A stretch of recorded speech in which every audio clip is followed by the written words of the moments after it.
Soyez les bienvenus au nom du Dieu trois fois saint. Après Ruth et Noémie il y a 2 semaines, après Marthe et Marie la semaine dernière, c'est une autre femme que nous rencontrons aujourd'hui.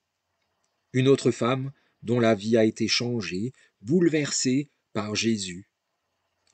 N'en disons pas plus pour l'instant et poursuivons notre chemin dans la louange avec le premier chant.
Je me réjouis quand on me dit « Allons à la maison du Seigneur ».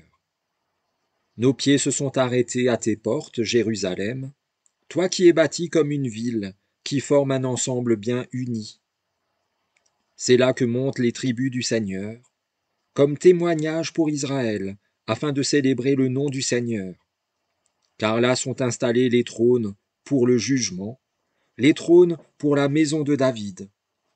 Demandez la paix de Jérusalem, qu'ils vivent tranquilles ceux qui t'aiment, que la paix soit dans tes remparts et la tranquillité dans tes palais. À cause de mes frères et de mes amis, je dirai que la paix soit en toi. À cause de la maison du Seigneur notre Dieu, je recherche ton bonheur. Béni soit le Seigneur, le Dieu d'Israël, depuis toujours et pour toujours. Dans le livre du Deutéronome, Dieu dit « Voici aujourd'hui je mets devant toi la vie et la mort, la bénédiction et la malédiction. Choisis la vie, afin que tu vives, toi et ta descendance. » Dans l'Évangile, Judas a trahi Jésus, et Pierre l'a renié. Tous les deux étaient perdus. Judas s'est pendu, il a choisi la mort.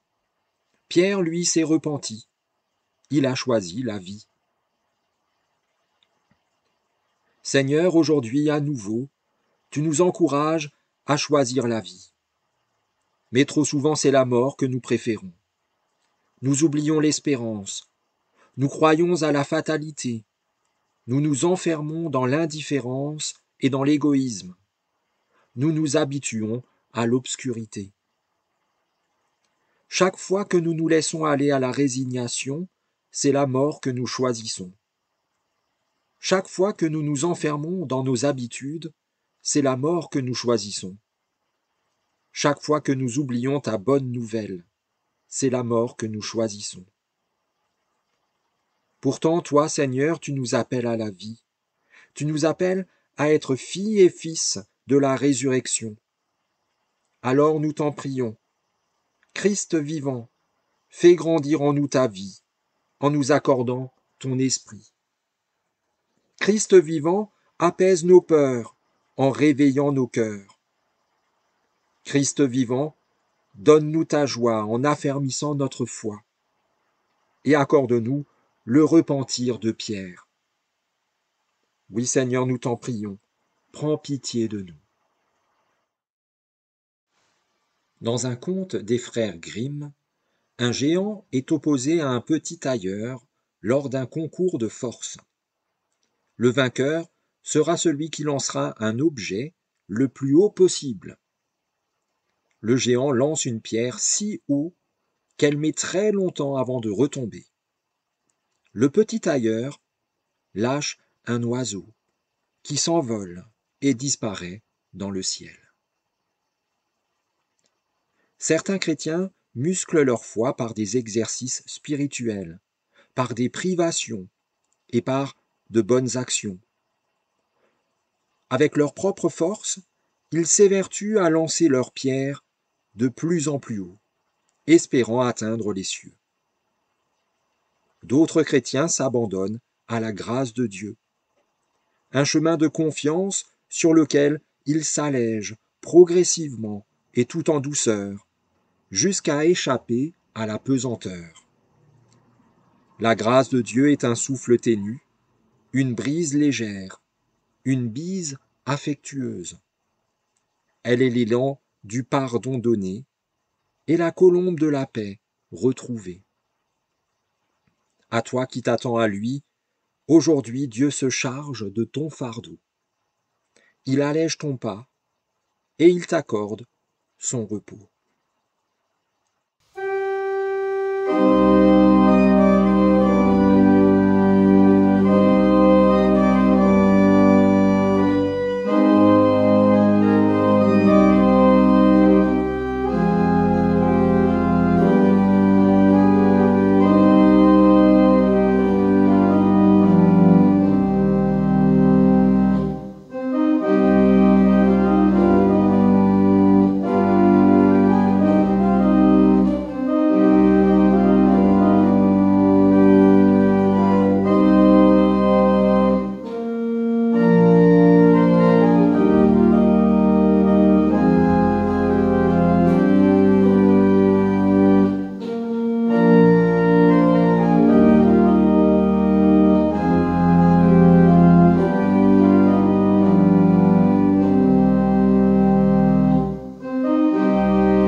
Un père du désert enseignait ses disciples en disant : La nature de l'eau est tendre, celle de la pierre dure.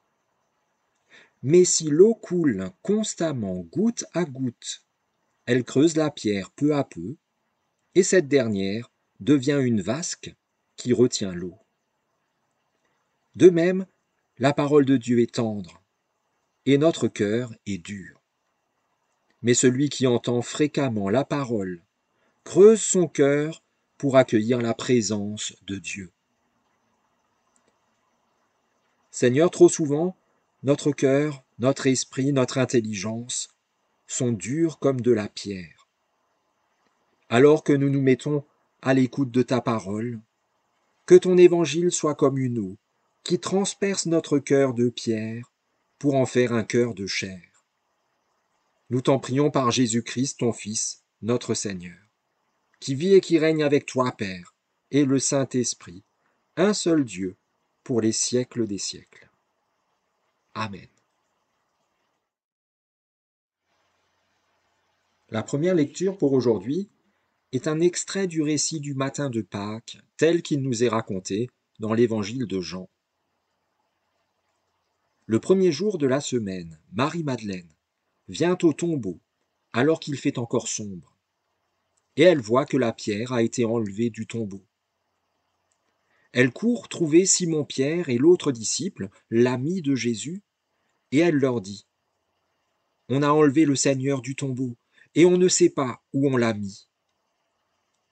Pierre et l'autre disciple sortirent donc pour venir au tombeau. Après avoir vu les bandelettes gisant au sol dans le tombeau vide, ils crurent et s'en retournèrent chez eux. Cependant Marie se tenait dehors, près du tombeau, et elle pleurait.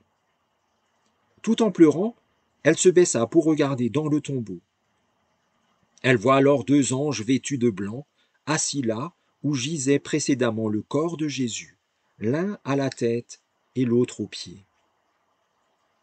Les anges lui dirent : « Femme, pourquoi pleures-tu ? » Elle leur répondit : « Je pleure parce qu'on a enlevé mon Seigneur, et je ne sais pas où on l'a mis. » Après avoir dit cela, elle se retourna et voit Jésus debout, mais elle ne savait pas que c'était Jésus.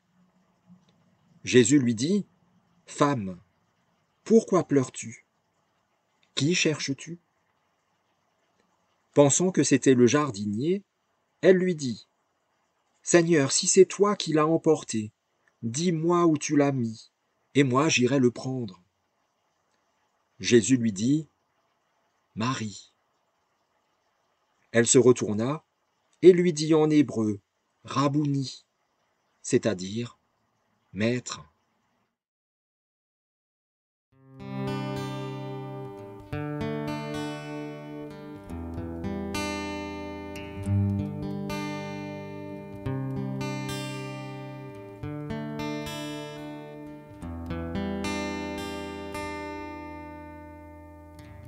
Je m'éveille, je saisis ta passion.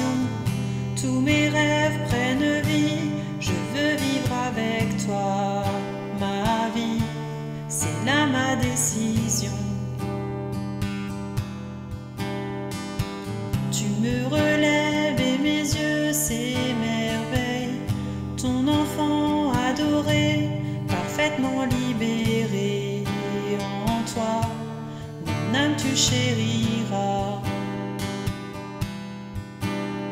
Regarde le soleil déchirer les nuages, le noir et le blanc se changer en couleur. Tout est beau dans les bras de mon sauveur.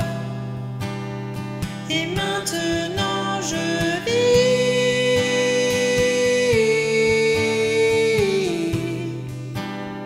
Et maintenant je vis.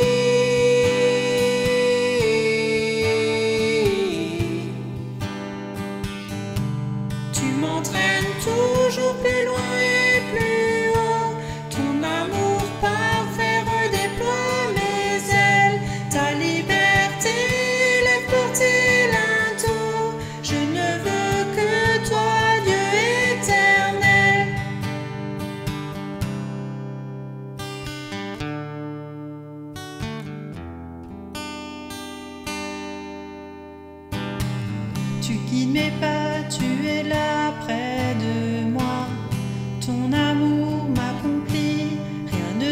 efface la vie. En toi, tu m'as créé et choisi.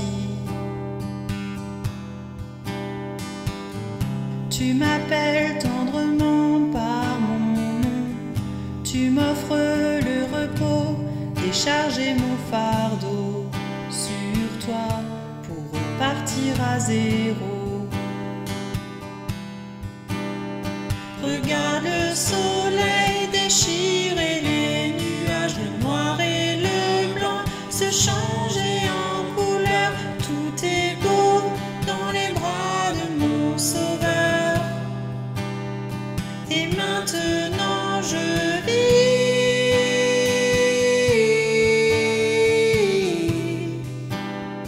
Et maintenant je vis.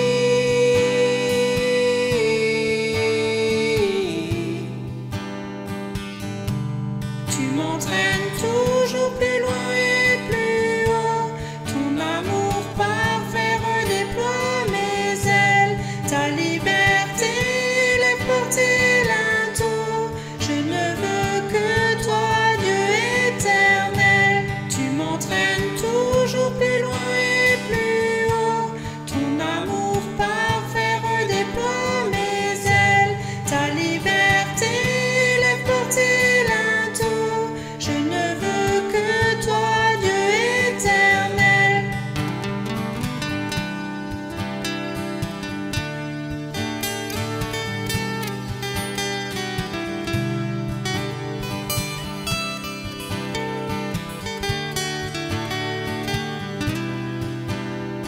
Et maintenant je vis.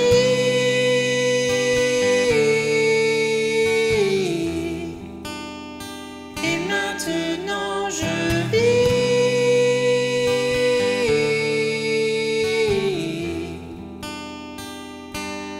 Tu m'entraînes toujours plus loin et plus haut.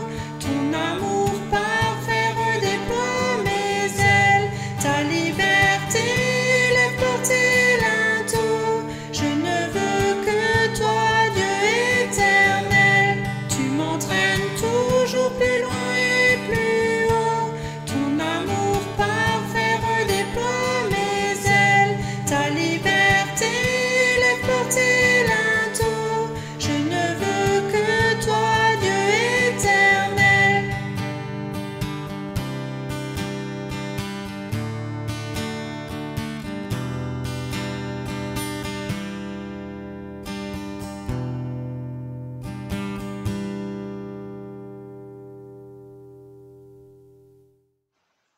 Le mot d'ordre, le verset auquel nous sommes confiés pour aujourd'hui et la semaine qui commence, est tiré de la première lettre de Paul aux Thessaloniciens, au chapitre 4, le verset 14, qui nous dit ceci.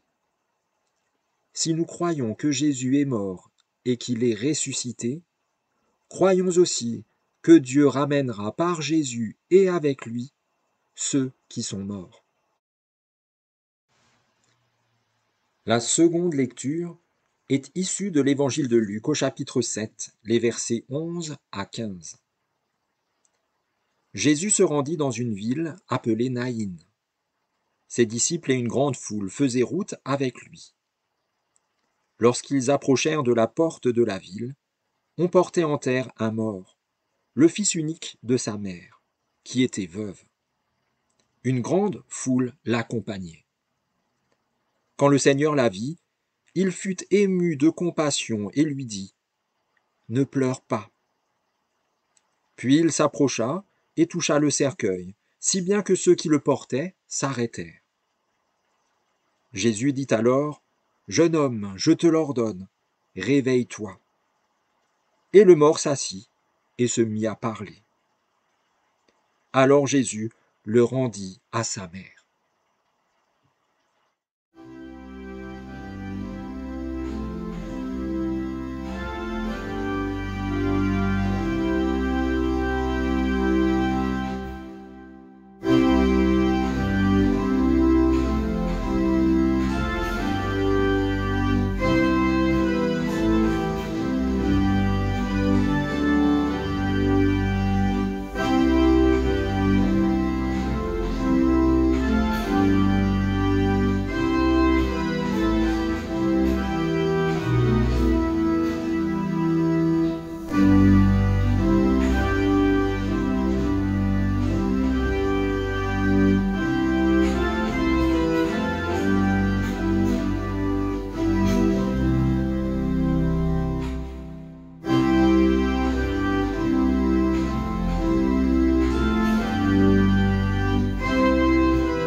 En guise de prédication, voici des paroles qu'à l'approche de ses derniers instants sur terre, la veuve de Naïn aurait pu adresser à son fils, ressuscité par Jésus.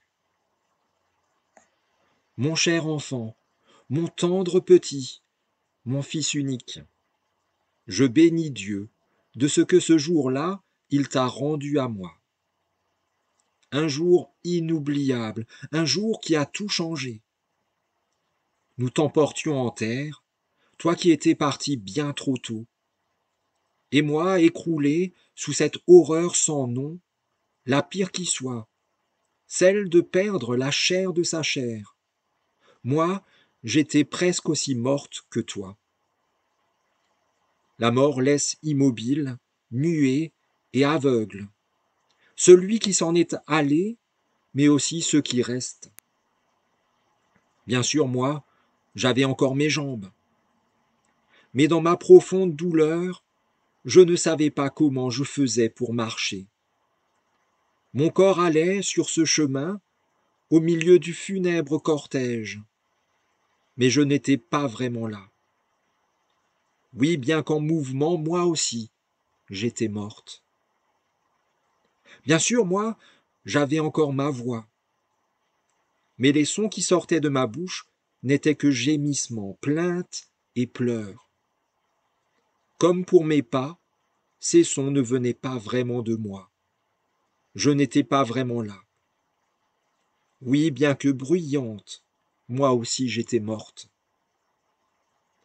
Bien sûr, moi, j'avais encore mes yeux. Mais je ne voyais pas les gens qui m'entouraient, ceux qui me parlaient, qui me consolaient, qui me soutenaient. Pas plus que je n'ai vu le cortège de vie qui croisa le mien au sortir de la ville. Surtout, je ne l'ai pas vu, lui, Jésus, lui le vivant, qui est à portée de vue, à portée de voix, à portée de main. Mais je n'étais pas vraiment là. J'étais ailleurs.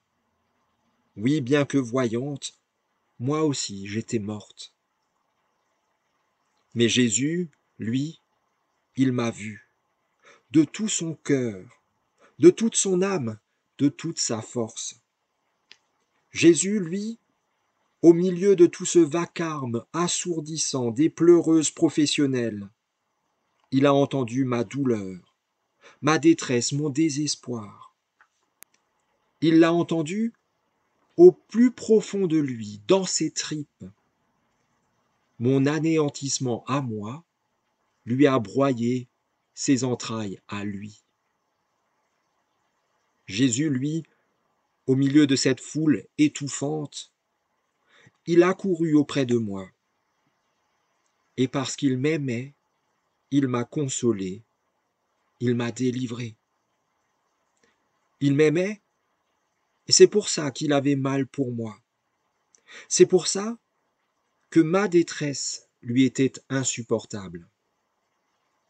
Alors il m'a consolé avec ces quelques mots que seul lui pouvait dire sincèrement et efficacement. Ne pleure pas. D'autres me les avaient dit, mais ce n'était pas pour moi qu'ils le disaient, c'était plutôt pour eux. Les autres, ils n'avaient pas le pouvoir de faire en sorte que mes larmes s'arrêtent et que ma tristesse disparaisse. Les autres ne pouvaient pas me rendre mon enfant, ma joie, ma vie. Jésus, lui, il le pouvait et il l'a fait.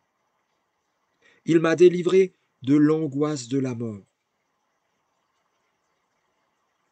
Mon précieux enfant, tu ne t'en souviens que parce qu'on te l'a raconté. Mais il t'a rendu la vie. Mais en te rendant à moi, c'est moi qui l'a rendu à la vie. En corrigeant cette horreur sans nom, en remettant les choses dans l'ordre naturel et supportable, en te ressuscitant, c'est moi qui l'a ressuscité. Jésus, lui, il est vainqueur. malgré les apparences, malgré sa douceur, sa tendresse, son amour. Mieux, il est vainqueur grâce à sa douceur, grâce à sa tendresse, grâce à son amour. Il est vainqueur de toute difficulté, de toutes nos maladies, de toutes nos angoisses, de toutes nos détresses. Jésus, lui, il est vainqueur de tout mal, même de la mort. C'est pour ça que même la mort ne m'effraie plus. Ni pour moi, ni pour toi. Parce que, mon cher enfant, nous avons Jésus dans notre vie.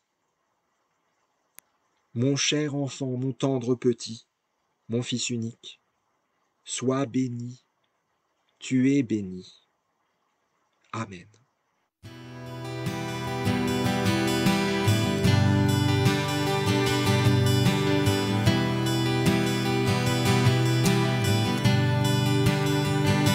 J'étais brisé, vide et sans espoir. Ta grâce m'a trouvé, m'a restauré. Je n'ai rien à moi, mais tel que je suis, tu me libères, tu me libères. Grâce infinie de notre Dieu qui un jour m'a sauvé. J'allais errant de lieu en lieu quand tu me retrouvais. Et maintenant je vois l'amour, la grâce dans tes yeux, donnant ta vie pour moi, me ramenant de la mort à la vie.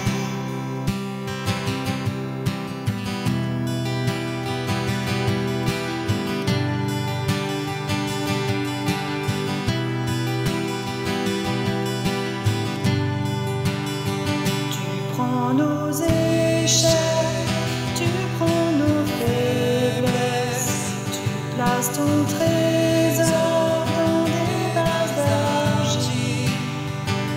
Prends mon cœur ferme, je veux te servir pour que tout soit ta vie en moi.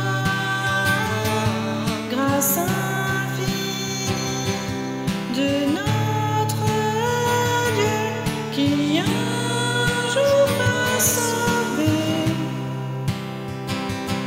J'allais errant de lieu en lieu quand tu me retrouvais.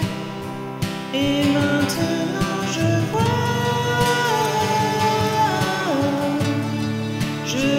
l'amour, la grâce dans tes yeux, donnant ta vie pour moi, me ramenant de la mort à la vie. Oh,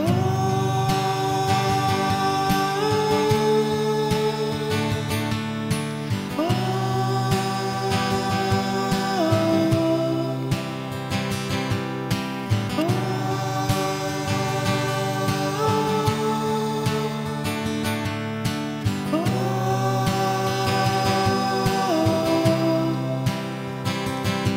grâce infinie de notre Dieu qui un jour m'a sauvé. J'allais errant de lieu en lieu quand tu me retrouvais. Et maintenant je vois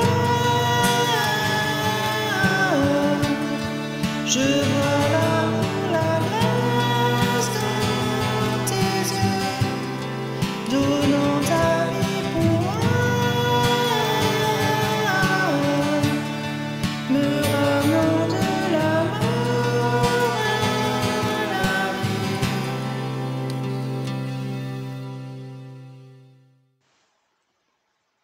Dieu de toute grâce, en Jésus le Christ, tu es venu habiter parmi nous. En lui, tu t'es laissé adopter par Joseph. Tu as donné du souci à tes parents. Tu as confié ta mère aux disciples que tu aimais. Nous te prions pour les familles, qu'elles soient des espaces de parole et de vie, des refuges où chacun se découvre inconditionnellement aimé. Tu as guéri le paralysé qui était porté par 4 amis. Nous te prions pour ceux qui sont malades et alités, ceux qui ont peur de l'avenir, ceux dont l'espérance est blessée. Tu es allé à la rencontre de cette veuve de Naïn, portant le deuil de son fils unique. Nous te prions pour ceux qui ont perdu l'être aimé et qui désormais sont seuls, sans plus personne avec qui partager leur joie et leur peine. Tu t'es arrêté chez Zachée, qui était à la fois riche, petit et collecteur d'impôts. Nous te prions pour ceux qui luttent contre les préjugés, ceux qui savent reconnaître la personne derrière le personnage, ceux qui regardent au cœur et non à l'apparence. Tu as lavé les pieds des disciples rassemblés pour ton dernier repas. Nous te prions pour ceux qui se mettent au service des autres, ceux qui ont le courage de s'agenouiller devant leur prochain. Tu as multiplié les pains pour la foule venue t'écouter. Nous te prions pour ceux qui luttent contre la faim, ceux qui réparent, ceux qui soignent et ceux qui tendent la main. Tu as pardonné aux soldats qui te crucifiaient. Nous te prions pour ceux qui œuvrent pour la paix et la réconciliation, ceux qui lancent des passerelles et ceux qui osent le pardon. Tu as dit à tes apôtres que c'est à l'amour qu'ils auront les uns pour les autres que le monde les reconnaîtra pour tes disciples. Nous te prions pour ton Église et pour tous ceux qui te suivent. Que l'amour soit la motivation de toutes leurs actions. Et c'est dans cet amour que nous unissons nos cœurs et nos voix pour faire monter à toi la prière que tu nous as toi-même enseignée. Notre Père qui es aux cieux,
Allons dans cette journée et dans nos vies, encouragés et affermis par cette bonne nouvelle qui nous est donnée par l'auteur de la lettre aux Hébreux, qui en parlant de Jésus, nous assure que nous n'avons pas un grand prêtre incapable de souffrir avec nous de nos faiblesses. Au contraire, notre grand prêtre a été tenté en tout comme nous le sommes, mais sans commettre de péché.